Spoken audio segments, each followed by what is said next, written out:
Hey y'all, so last night Lydia posted a video of the English dumbbell workout, and when I first looked at the little snapshot image of the video without clicking on it, I thought it was the up down movement that I sometimes prescribe my in-person clients. I'll have them do a core workout and it combines stabilizers in the shoulders, rhomboids, rear delts, etc. And so it's kind of like a fun way to keep your heart rate up and to engage with the core movement in a unique way.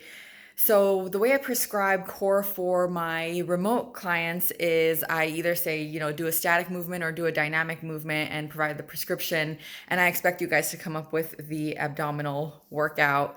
So the static movement is when you're bracing, maybe against weight, maybe it's your own body weight, and you're just very still and stable, versus a dynamic movement is done for repetitions, and it's usually a hip hinge type of movement, whether it's a hanging leg raise or whether it's a curl up or something like that. And you can make a dynamic movement into a static movement by holding certain positions of the movement for a certain time period.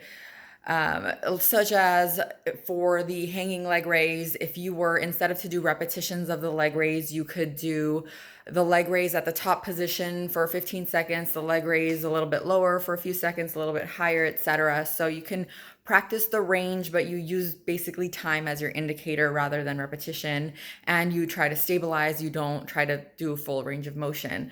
So with that being said, one of the things that I do with my in-person clients is up downs. I'm going to walk you guys through the way I do it. I didn't like the way it was shown in the video because they incorporated push-ups at the top position, which I think is unsafe. You can definitely incorporate push-ups at the bottom position. It's safe. You're in a stable environment. If you destabilize, you'll hit the floor. Meaning that if you go to failure, it's relatively safe compared to if you're, and I don't know if you guys have watched the video, but he basically was doing additional push-ups at the top position, bracing against a dumbbell. The dumbbell for me is not a stable and safe enough place, I guess, to place your hands when you're doing the push-up, especially once you get fatigued, especially if you've never tried it before. Now, it's kind of like a circus movement, in my opinion, where they try to do something fun and cool and new to kind of get people's attention, and that's fine too, whatever. But I'll show you the way I do it. I'll show you guys the plank. I'll show you guys some regressions and progressions, how you would get to the level of being able to do an up down if you cannot do it yet. So a couple things I'll show you first are variations of planks. So the way I kind of do them, there's high plank and there's low plank. So here, let me set up my camera and I'll begin. Hopefully you can hear me. All right, so first we'll start with a high plank. So this is with your wrists underneath your shoulders. They're directly underneath, and then your arms are extended.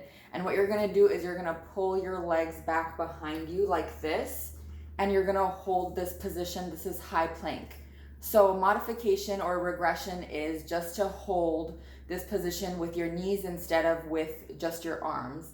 So low plank is what people consider a regular plank, is when you're on your forearms. Now your hands shouldn't be touching, they should be spread apart about shoulder width. And then again, for the regression, you would be in a lower position. TK, go away. You would be in a lower position, and for the progression, you'd be up here. So the way I would do up downs with no equipment is, let's say we're doing a regression, we do up, up, down, down. TK, you are really ruining my life. Up, up, down, down, up, up, down, down. Now you can do this either on your knees in the regression position, or do the full plank in the progression position.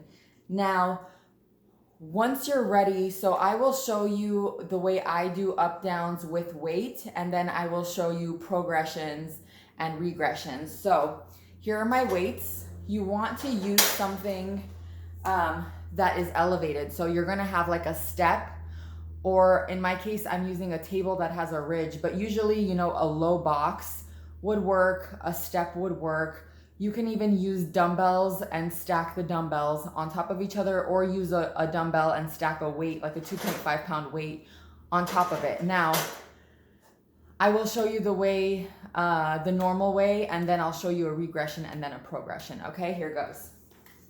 So I'm gonna do this version on my knees because I don't have a lot of space behind me, but you can do this all the way in regular plank position as well. So the way this works is your weight starts below you and you're gonna go up, up, down, down, up, up, down, down. Okay, so I just did 2 reps. Up, up, down, down is one, up, up, down, down is another. So a regression for this is to eliminate the weight component. So all you would do is tap instead of place the weight. Okay, so this is how it works. So my weights are here. You can put them up here, just get them out of the way, right? So I'm in plank and then I go up, up, up, up. So it's up, down, up, down, up, down, up, down. So I'm just tapping. I'm not grabbing the weight. When I'm ready, I can bring the weight down and then I could tap, tap. So if you're not ready to completely use the weights, you can do the weights for maybe every few reps just to work your way up. That's a regression. If you want a progression, you would elevate the step here. You'd elevate it. You do not want the weight to be too far over your shoulder line at the top position. So let me explain. So here,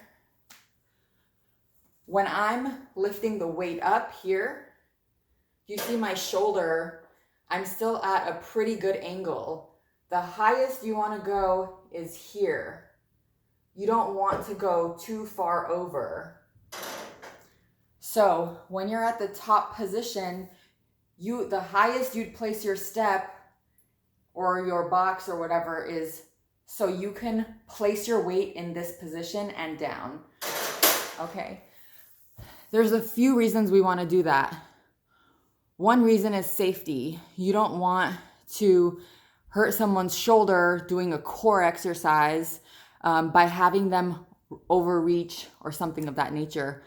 The second reason is, hi TK, welcome back. Welcome back. The second reason is that if the box is too high and the individual is fatigued, what happens is they're going to start twisting. They're going to do this. Can you go? Oh, Benson, go away. I got a zoo over here. So once they're fatigued and they start twisting at the hip, it's a no-go. You don't want that. So if you're able to do the regular plank and you aren't able to lift up your arms yet, because it's a very scary thing if you've never done it before. And I'll show you. So if you're in this position and you're afraid to do this, to place your arm down, that's okay. You don't have to work up to that quite yet.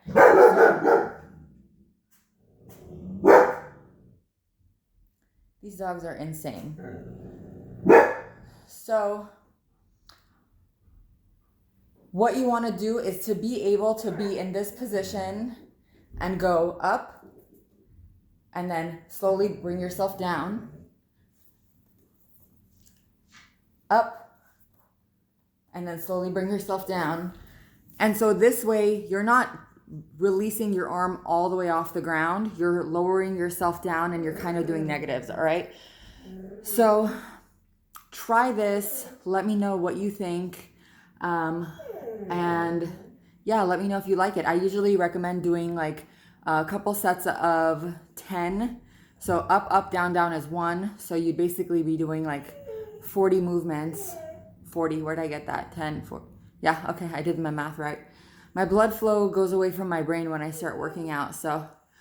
Um, so yeah, a few sets of that depending on the person's fitness level, depending on how difficult you're making it. It's a way to make it fun. You engage your core, you give yourself a workout that increases your heart rate. And yeah, try it. Let me know what you think.